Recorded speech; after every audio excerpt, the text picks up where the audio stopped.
mean too much until we know what it really means to them. Many of the people who are of those 15 in the class that I represented, many of them are foreign students. I have some ESL students in this room today, right now, really, truly foreign students. And others are people, maybe they were even born here. They may or may not sound like native speakers of English, but they sure as heck don't write like native speakers of English. It's in writing that it really shows up. I have had people in my lowest level ESL classes, born and raised in Chicago, never left Chicago. We call it Generation 1.5. They're not immigrants, but they don't speak English with that kind of ability that some of us are privileged to have. Other questions? Yeah, Jill? I like your message of we need to work on it, and it's everybody's responsibility to work on it. But I think one of the issues is that many case, it's a big thing in Common Core vocabularies, which is fantastic. But I think many educators don't know how to work on it with their students, have never been taught how to, and then also don't think it's their responsibility because they have too much content to go through. Yep. So what would you say to someone like that? Well, the too much content I hear all the time. And you just heard my response to that. If we don't all work on it, we're really hurting our students. I teach content area classes. I also teach about vocabulary. I think that, so many of you in this room have gone through our program, have learned about teaching vocabulary. I offer my services. Anybody wants to sit down with me? There are a number of us in our department. Merit Vamarasi does a lot of work on vocabulary development who know a fair amount about this stuff, and I'm happy to work with you on it. I'd love to show some of you Lex Tutor and the things it can do. A lot of the work that I did here, by the way, some of the material that I've shown you comes out of research I did with a very talented former student of ours, a colleague of ours named Paul Prez, who trains people also in how to do this. There are those of us out here who are really, really happy to work with you. It's my mission. I really believe that it's a huge part of learning. And not to read, you can't. Would you read for pleasure? I'll get you in a second, I promise. Would you read for pleasure? Remember that text with 80%? Somebody said, just sit down and, come on, enjoy a good book. Would you sit down and enjoy a good book like that? Only a total geek like, yeah, I'm a geek. I would do it maybe. But most people wouldn't, and I can't say that I blame them. Yeah. Yeah, this problem that Betty raised, the issue about students being prepared for college or making it through the first year, maybe a little more serious than we think or you think. I went through all the statistics of the 1,000 students who entered the fall 2012 class, and I discovered that approximately 20% of them, 200 of them, were reading at the 5th or 6th grade level. They were taking 2 or 3 developmental classes, and they were in no support program at all. Yeah. I'm Yeah. sure that these students will have a very difficult time even getting through their first year. So I don't know what we need to do, but I think we need to do more for these students. Every one of those 15 students that I showed you is taking content level courses during the same time that they're taking ESL classes or special support classes. Yeah, it's a very serious problem. Yeah. What would you recommend to a student that is in this dilemma? Like the profile of student number 2. Yeah. Trying to get from 67 to 93 because you already are struggling. Yep. And then going to support like you or even to your learning center, that's extra time, so even trying to manage the workload. Well, one of the very, really simple things that I think that people need to be aware of is just that there are different kinds of vocabulary. Understanding, I looked at a textbook that was used in a class a couple of years back, a vocabulary class, and I looked at the words that students were being asked to learn. I remember one of them was eclipsed. That's not what you need to focus on. So students, I think, are sometimes, with lots of good intentions, are being led in the wrong direction. So I think familiarizing yourself with what those words are, what do I know and what don't I know, um, and going that route is a first step in understanding. Terry? Yeah, I appreciate your comments of learning from one another, because at one institution I worked at, I taught developmental college reading and writing, and we used to team teach. It was a private institution, had 4 classes, and so we would actually team teach the 4 classes, and Mm-hmm. so we were using the context of a course, a real academic course, to bring in the writing and the reading skills. So yes, you can teach skills separate from context, but it's always good to bring it back Yeah. in context so that it has some meaningfulness. So I appreciate that, and that's happening, that you would be willing to come out and show how to incorporate certain We've reading skills. done some of that here. I myself, a couple of years ago, worked in summer transition program, which I loved, and I was the language teacher. I wasn't the content teacher, but it was a course that I had taught for several decades. I mean, stuff where I knew the material cold, but it was fun to do it from the other side and have the luxury of working on that very material that I thought was necessary. What a luxury to be able to do that. I would love to see more of that kind of work going on. You had a question back here, Wade? Yeah. Well, first a comment. This explains a lot. Yeah. Yeah. I came running in at the last minute because I was at home grading whip papers, Kate, It's all your fault, Kate. for justice studies, and I've chatted with my colleagues for years about the fact that I feel like a lot of the problem is that our students don't know how to read, and then we expect them to write.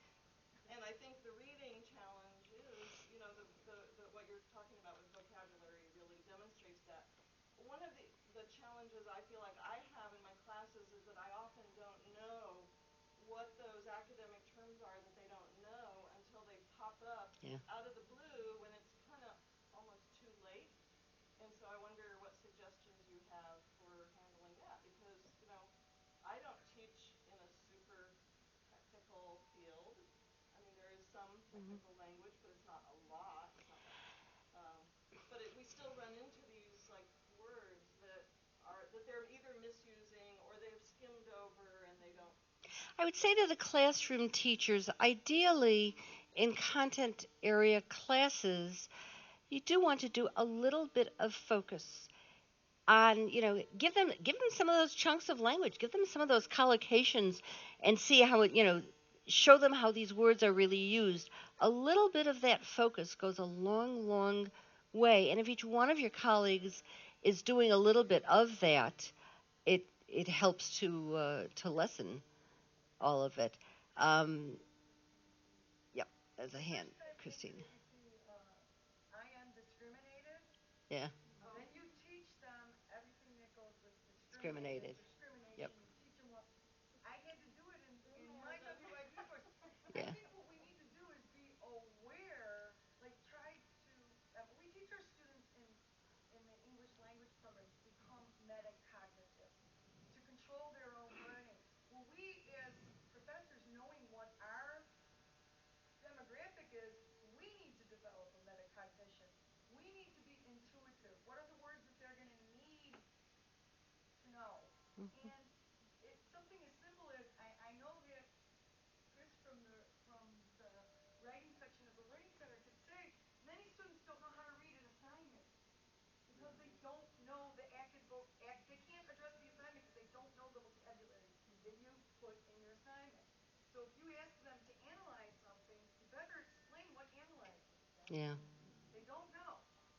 And another thing that I push my students all the time, I tell them, don't be afraid because nobody else in this room is going with you for the rest of your life.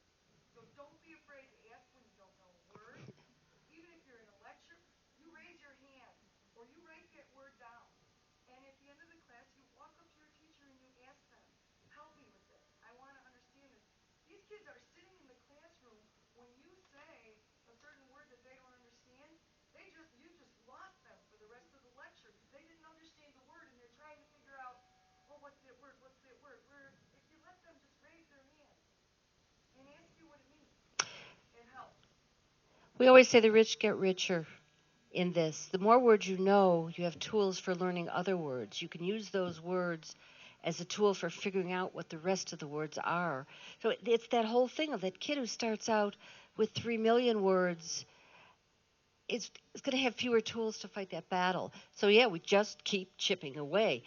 Uh, Barb Sherry asked me to come to first year experience and do some training on this vocabulary work in May. That's one small step. I would like, and it's not just freshmen. I find graduate students who really don't have that background. And it's not just schools like Northeastern, which aren't the high prestige schools. I've got kids, and I ask their friends, and I kind of poke around a little bit, and it's worth working on. It's definitely. Other comments? Yeah, Rachel.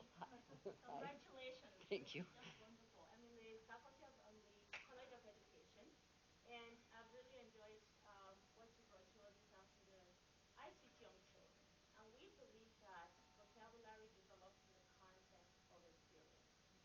How do you substitute for experiences that children have, that our students have not gotten as children Yeah. by the time they become adults? How do you substitute for that Yeah. when they come into the university? It's a real good question. I wish I had a real good answer.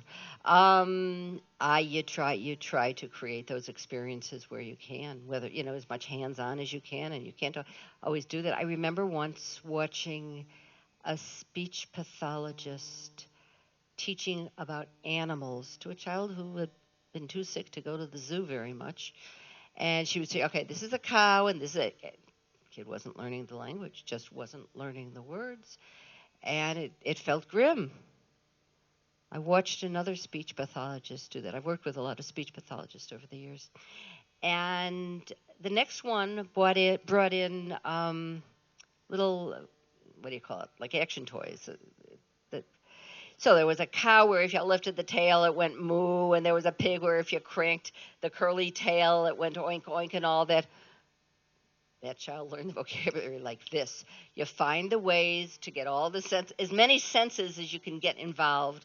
You get involved for young children. When I teach, what's the difference between cinnamon and nutmeg? For gosh sakes, well, I bring in the jar of cinnamon, I bring in the jar of nutmeg, and I have them taste it, and I have them smell it, and I have them feel it, and no, you don't ever really make up for the deficit, but you don't stop trying. Yeah.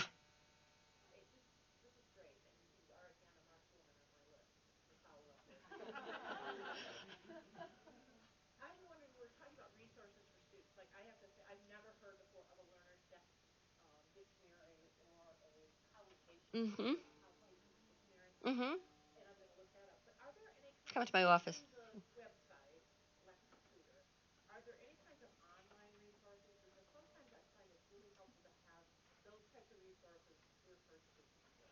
I can bring you a list of some online resources. Anybody who's interested in more information, most of you know me. There are some students here, people have brought students from their classes. Um, I've got my card. You can always email me or call me, whatever. I'd be glad to supply you. I have reading lists. I have lots of examples of things. Those of you who know me know that I'm about as technology unfriendly. Technology is not my friend. It's not my greatest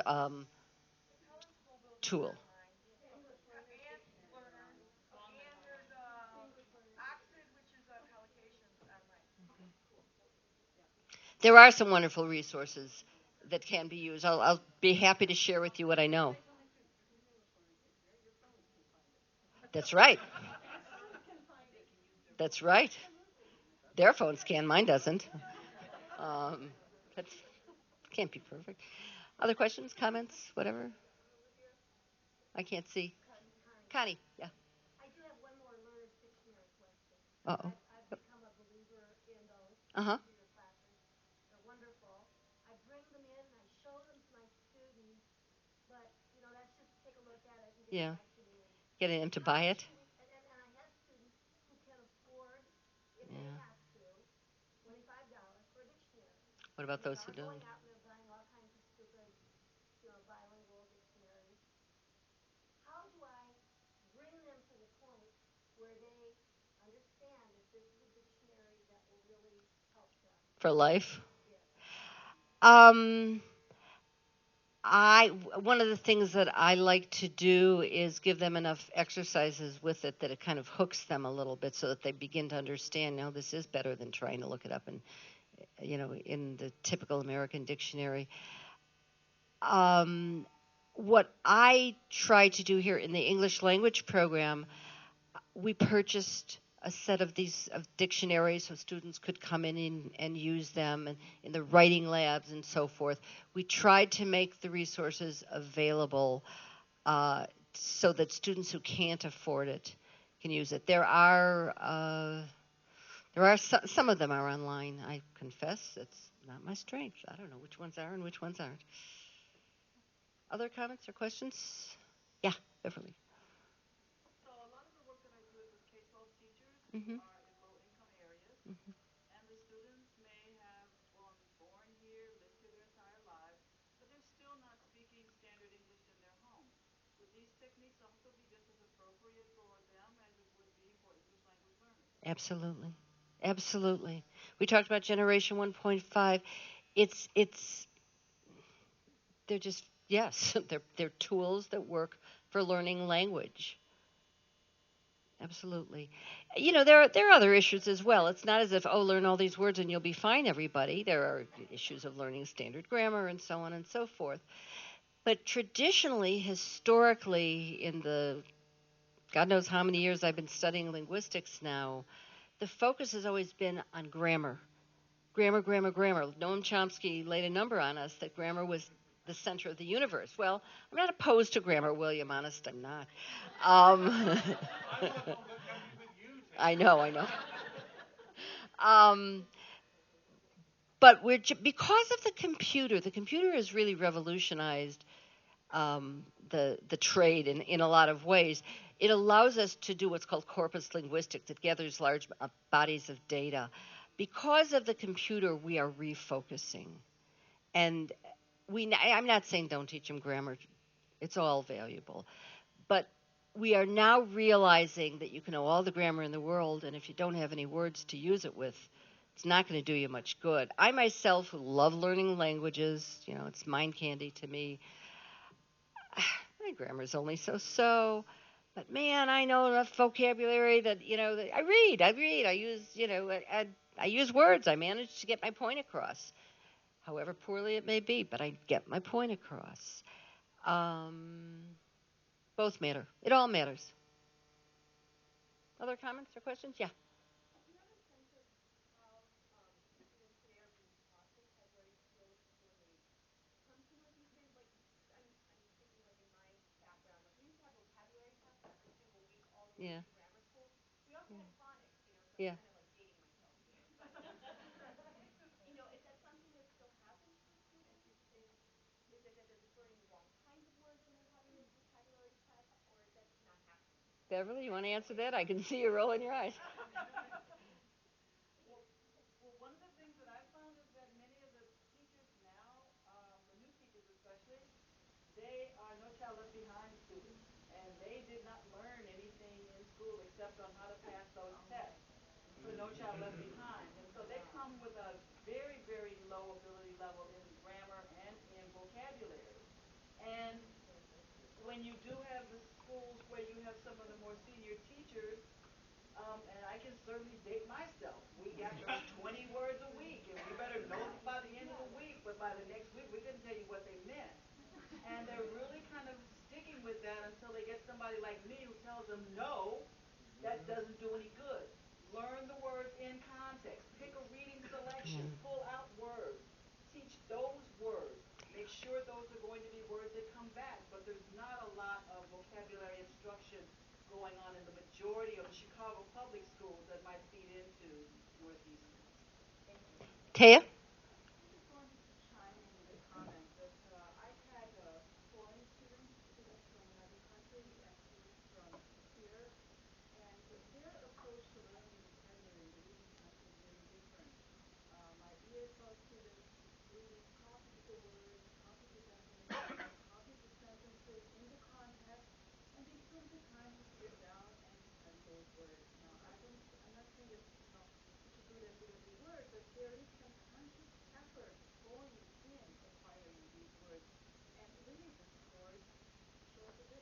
Yeah. They were always outperforming our citizen work. They were better. Yep. Let me give you a couple of other tips. One of them is the notion of spaced retrieval. So many people say, oh, I'm going to sit down for an hour and I'm going to learn those words, and that's how I'm going to pass the test. That's not a good way to do it. The best kind of learning will take place when you study for 5 minutes, put it away, go back to it, learn a little, put it away. And if you keep doing that, a lot of times we suggest writing vocabulary on index cards or making a vocabulary notebook. Either way, if you make those index cards, you can shuffle them up, you can stand at the bus stop, learn a word, put it in your pocket, rearrange the order, test yourself. But spaced retrieval, and as time goes on, you learn, you can go longer and longer without looking. What was that word mean? What did it mean again? And eventually you don't need to look at all because it's up here. That's one thing. Another thing is when we were kids, I remember we were taught vocabulary. You were given new words, and what's the first thing the teacher asked you to do was write a sentence with it. So you teach the person a word like minute. Minute means small, right? I'm a minute person. Good sentence, right? No. Why not? Doesn't colligate well. You got it. You'd use minute for fine particles, for very, very small things. But if you weren't taught that, if you don't really have a sense of the various meanings of the words and the collocations and not seen it in a variety of contexts, why would you know that it's not taught that way? That it's not used that way? How would you know it? We push production before we teach anything about it, before people are exposed to it. I remember two words in the academic word list are initial and final. I was in an ESL class a couple of years ago, and we had those two words, and one of the students raised her hands. I know. My initial name is Yasmin, and my final name is, well, she was a great student, and she made a very good guess, but didn't collocate well. We hadn't taught her enough about the word yet. I don't like to ask my students to use words in sentences until they really have been exposed for a long time. Merritt, do you want to chime in with anything? Merritt teaches a wonderful class about words. I told my class here that I don't like students to write sentences with words because I remember when I was learning spelling words in grade school, I would say one of our spelling words is minute, and I tried to do, but I didn't show that I understood the word at all. And I think that you could easily write very generic sentences. Yep, that's right. That's right. One of the things that I Context matters. hasn't really come up, but Yeah. let me mention is that one thing you can do in your content areas is help your students figure out meanings of words in the context of a Yeah. so there's almost always context clues somewhere in the text Yep. itself that give at least some meaning, give some clues to the meaning of the word. It doesn't have to be the absolute perfect meaning, but it might give you an idea enough so that you can understand the whole passage. And I think that can be done in context.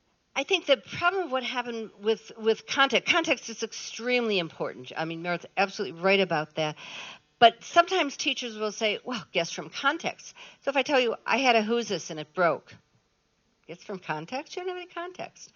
I had a who's this and the handle broke. Well, it could be a suitcase, it could be an egg beater.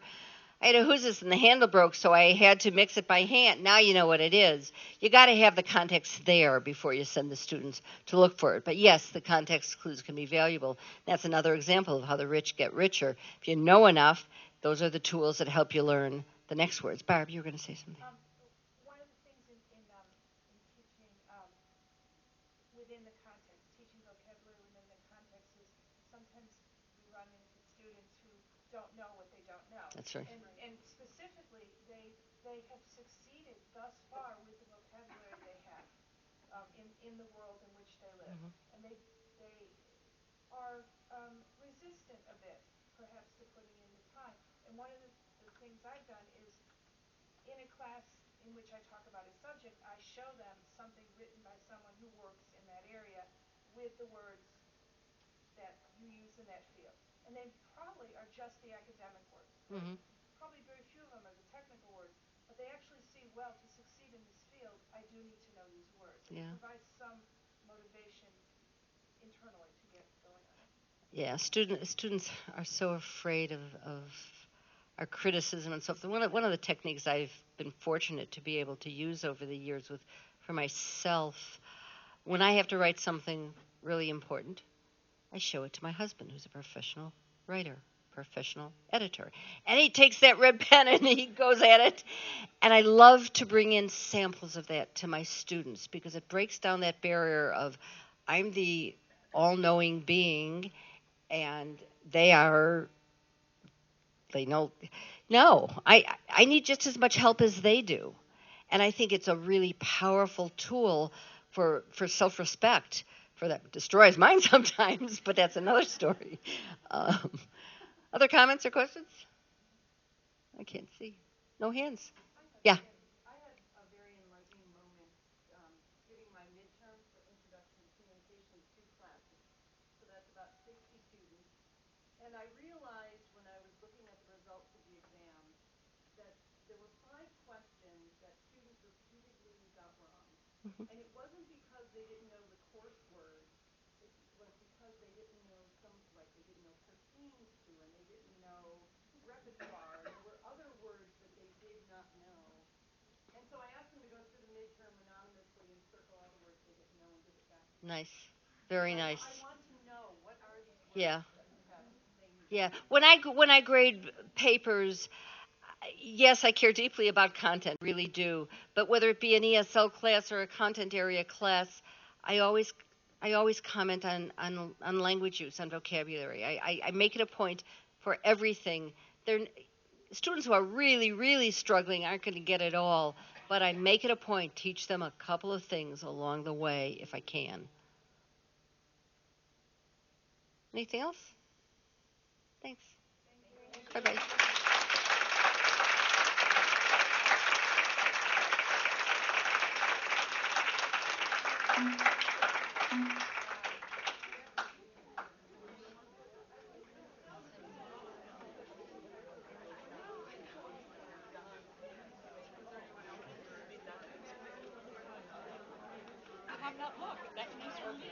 Oh yeah. Oh yeah.